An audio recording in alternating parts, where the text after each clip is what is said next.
Selamat datang di channel Cerita Cinta, channelnya cerita cinta romantis. Sebelum lanjut, mohon dukungannya dengan like dan subscribe dulu. Bangkitnya istri yang tersakiti, bagian 15. Hei, kenapa kalian melihatku seperti itu? Heran Red merasa curiga. Kau itu kan cantik, Red. Diam kau, Black. Geram Red seraya meletakkan kedua tangan di depan dadanya. Demi misi, gue janji bakal jagain lu, bisik Black.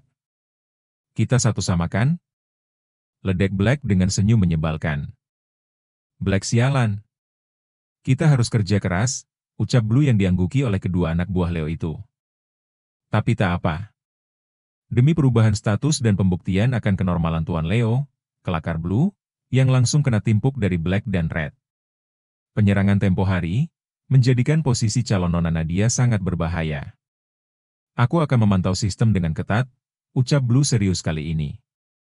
Meskipun Clara sudah dipecat, tak disangka ternyata dia memiliki sekutu. Dan itu artinya kita tidak bisa menganggapnya remeh, ucap Red pada kedua pria di hadapannya. Ya, kau benar. Sahut Blue sambil memikirkan sesuatu. Begitupun Black dan Red, mereka nyatanya harus berpikir keras demi kelancaran acara pernikahan Leo dan Nadia nanti. Kita harus mengawasi secara ketat dan jangan sampai lengah, ucap Blue lagi pada Black, yang kemudian diangguki oleh pria maskulin itu. Kau benar, jangan berikan celah sedikit pun untuk para musuh. Tekad Black dengan rahang yang mengeras. Aku akan terus mengawasi aksi Clara, ucap Red. Mereka bertiga saling menatap yakin dan bertekad, bahwa kejadian buruk seperti tempo hari bisa kapan saja terjadi lagi. Ketika dendam telah menguasai hati, maka darah dan harta akan tumpah tak bermakna. Hanya manusia yang masih memiliki hati nurani. Menjadikan hidup dan kesempatan sedikit lebih bermakna dengan sesuatu yang berarti. Black dan Red mulai bergerak sesuai tugas mereka masing-masing. Black menghampiri wanita penghibur yang sudah tak sabar menjamahnya, sedangkan Red masuk ke toilet untuk berganti rupa. Demi tugas, aku harus mengenakan benda-benda laknat ini, gerutu Red seraya melempar alat-alat tempur wanita. Tak lama kemudian ia memoles wajahnya perlahan. Meskipun maskulin, tetapi Red menguasai benda yang ia sebut laknat ini. Aku akan membiarkanmu menjamahku asal kau mau ikut permainanku. Bagaimana?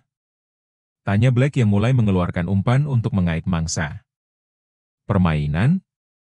Saya suka tuanku, jawab wanita itu, dengan gaya menggoda. Black pun langsung menyambarnya. Kita main tebak-tebakan. Kau jawab aku yang bertanya, setuju? Wanita itu pun mengangguk sambil mengelus Black. PL sialan. Dia terus memancing gairahku agar aku keluar dari rencanaku. Sepertinya dia tidak sebodoh yang kukira, batin Black yang menjadi waspada dan membatasi dirinya. Agar tak mudah terhanyut permainan wanita penghibur ini. Tanyalah, aku pasti bisa menjawabnya dan kau akan kalah, ucap wanita itu yang tak berhenti memainkan jemarinya. Tetapi Black tetap bergeming dan sesekali menyeringai. Jawab pertanyaanku. Apakah di klub ini ada satu ruangan khusus, yang bisa membuat kita bercinta dengan sangat hebat? Tanya Black seraya menstimulasi domet basah wanita itu hingga sang empunya menegang. Aku tahu. Tetapi, hanya Tuan Robert dan para dayangnya yang boleh bermain di sana, jawab wanita itu yang tak bisa untuk tidak melakukan tubuhnya. Nyatanya dia yang kalah ketika Black telah beraksi. Jadi wanita cantik yang bersamanya tadi adalah salah satu dayangnya? Telisik Black lagi. Ya, sepertinya begitu. Tetapi Tuan Robert baru 2 kali membawanya ke sini. Bisa kau antarkan aku ke ruangan khusus itu? Ah, aku sudah tidak tahan untuk bercinta denganmu di sana. Pasti tempat itu sangat hebat, rayu Black yang langsung kena tepat pada sasarannya. Oh, aku pun tak tahan, Babe. Aku akan membawamu ke sana. Tapi, apa kau bisa mendapatkan izin dari Tuanku Robert? Itu hal yang mudah. Robert adalah partner bisnisku, ucap Black penuh dusta. Apapun akan ia katakan untuk memuluskan rencananya. Ikut aku, wanita itu menyeret Black. Hingga mereka berdua kini berada di depan ruangan yang dijaga oleh 2 bodyguard. Ada penjaganya, batin Black. Pria ini pun mengeluarkan senjata rahasianya dari balik coat yang ia kenakan. Sebuah jarum kecil dan ia tusuk pada belakang telinga wanita tersebut, dan bruk, wanita itu jatuh tak sadarkan diri. Black memapahnya untuk dibawa ke depan dua penjaga tadi. "Hei, mau apa kau ke? Tret-tret."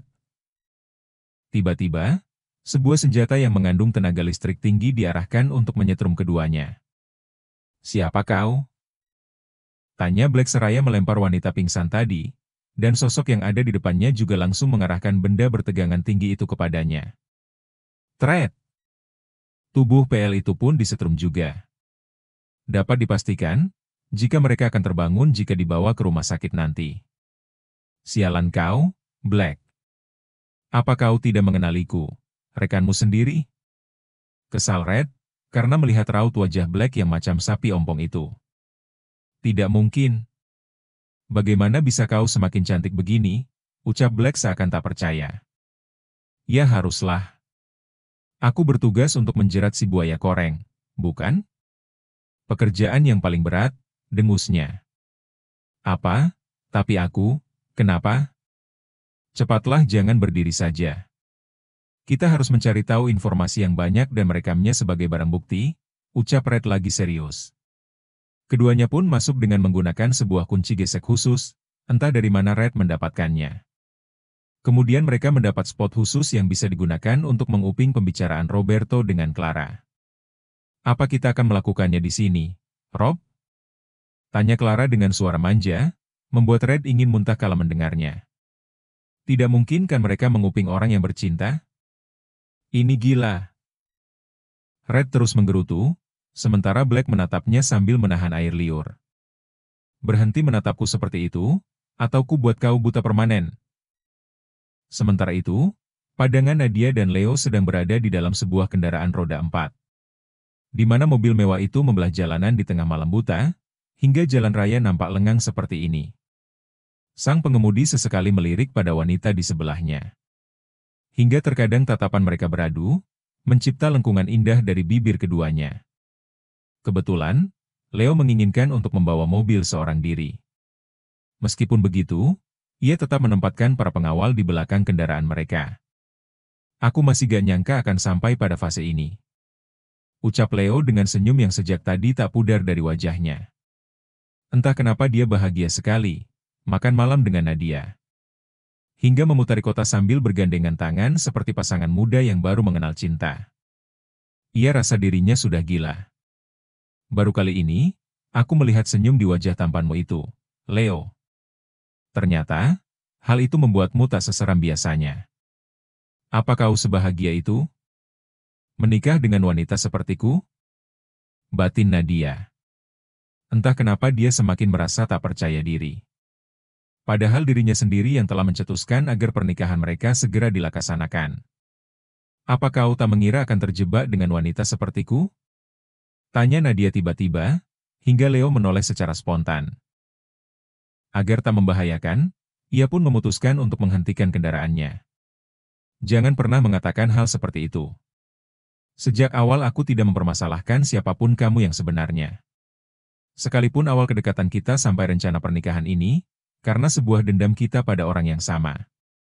Tetapi, ternyata takdir memiliki rencananya sendiri. Apa kau masih belum mengerti?"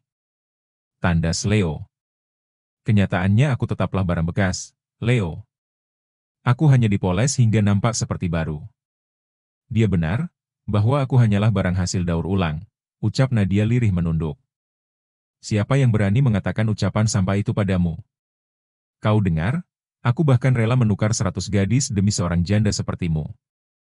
Jadi, jangan bicara omong kosong itu lagi di hadapanku," tegas Leo, seraya menangkup kedua pipi Nadia dengan telapak tangannya yang hangat dan besar.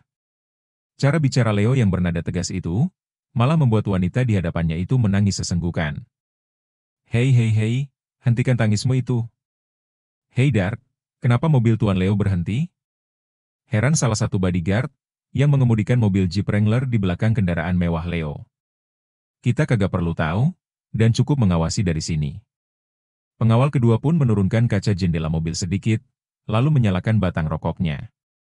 Pria itu mengintip di kaca spion. "Shine, Kau lihat ada mobil di belakang kita? Ucap Dark, dia pria basudil berkepala pelontos, Shine. Ya, dia akan bersinar ketika cahaya matahari memantul dari tengah kepalanya itu. Pria yang dipanggil Shine pun mengintip dari kaca spion satunya lagi. Apakah mereka suruhan orang yang sama? Ragu Shine, seraya menghembuskan kasar asap dari batang rokoknya. Sepertinya, dalangnya ini adalah orang yang juga berpengaruh. Mungkin dia adalah salah satu mafia yang juga memiliki dendam dengan Tuan Leo. Itu hanya hasil analisa sementara saja, terang Dark. Kembali pada Leo dan Nadia. Pria yang baru mulai bucin ini nampak frustasi, karena Nadia semakin insecure terhadap dirinya sendiri. Lihat aku, Nat. Apa peringatan dariku kurang jelas? Leo menarik wajah muram itu hingga mendongak menghadapnya. Mengusap lembut wajah yang kembali basah oleh air mata. Walaupun Leo saat ini geram setengah mati, sebab Nadia masih belum menerima ketulusan perasaannya. Apa kau masih meragukan aku?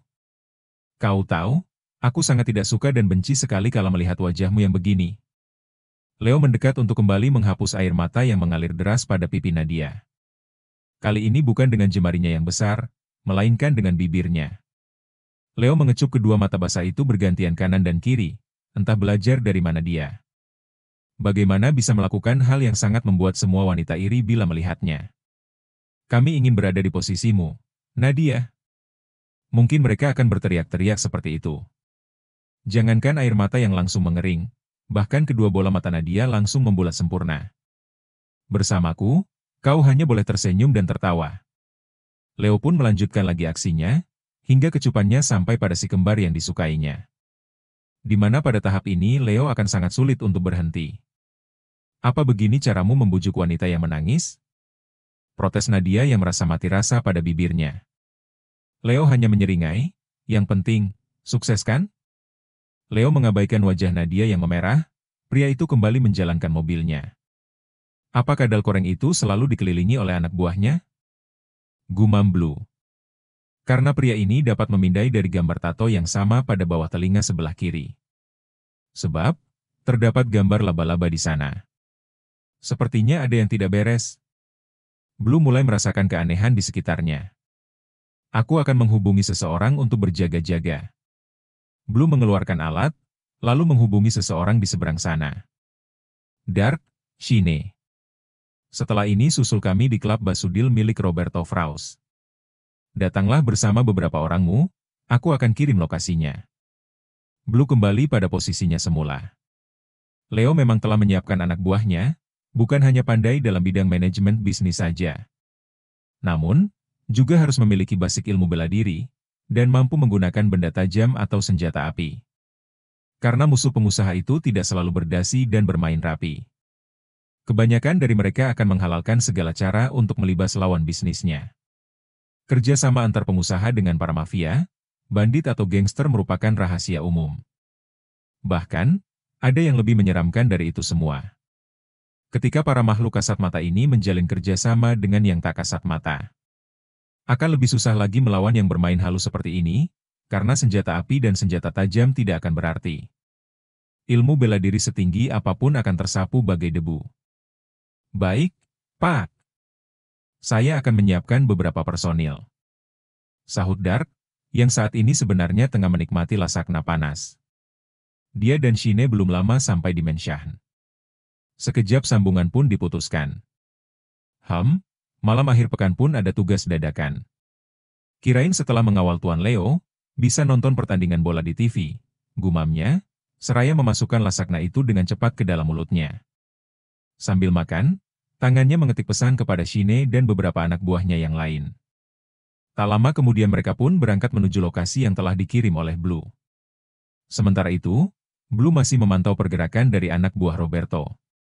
Dari gesturnya saja Blue bisa tahu bahwa anak buah Roberto tersebar di setiap sudut.